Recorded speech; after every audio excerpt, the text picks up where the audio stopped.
Well, just weeks ago, the Congress approved the largest stimulus package in the history of the world.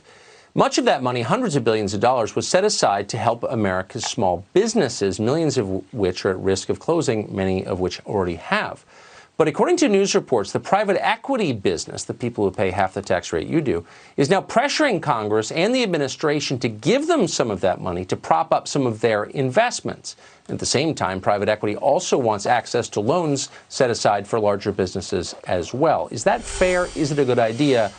Or is it really a sign of the end times? Senator Josh Hawley represents the state of Missouri. We're happy to have him on tonight. Senator, can you, there's been some debate about whether this is actually happening. Do you think it is? And if so, can it be stopped?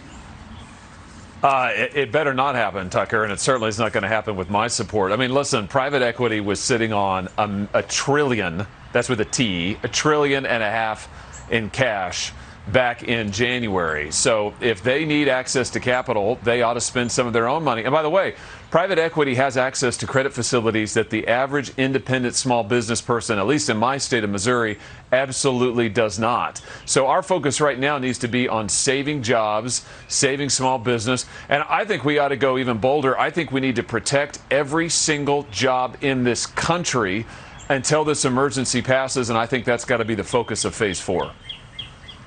So, yeah, and tell us about that. So you're involved in thinking how to complete this this bolstering of the U.S. economy. What should we do next? My view is, Tucker, we've got to get ready to get back to work. Americans want to work, and as soon as we can, we need to be ready to surge out of the gates. To do that, we need to protect the jobs in this country. Unemployment is already way too high. Some economists estimate we're already at about 13% unemployment. That's devastating. We're going to see more unemployment numbers tomorrow. We have got to get focused on preventing any further job losses. So I think we should do two things. Number one, I think we should incentivize business to rehire every person who has been laid off because of this coronavirus emergency. And number two, I think that the government ought to help cover the payroll of every business in this country for every worker in this country up to the median wage so they can keep their jobs, support their families during this emergency. That'll allow us to come back strong.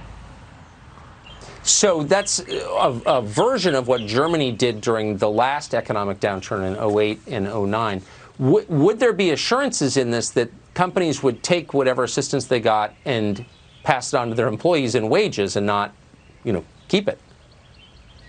Yeah, exactly. It would be only for wages. The proposal that I put forward, Tucker, covers wages only. So it would support employees. We'd route it through the business because that's the fastest way to do it. Plus, we want to get the people their jobs. We want them to keep their jobs. For people who've been laid off, we want them to get their jobs back.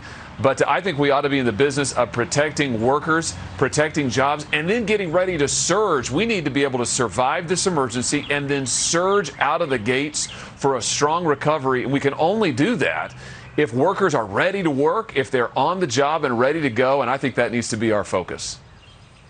Amen. Amen. And if you can keep the vultures at bay while you do that, that would also be God's work. Thank you very much, Senator Hawley. Good to see you. Thank you.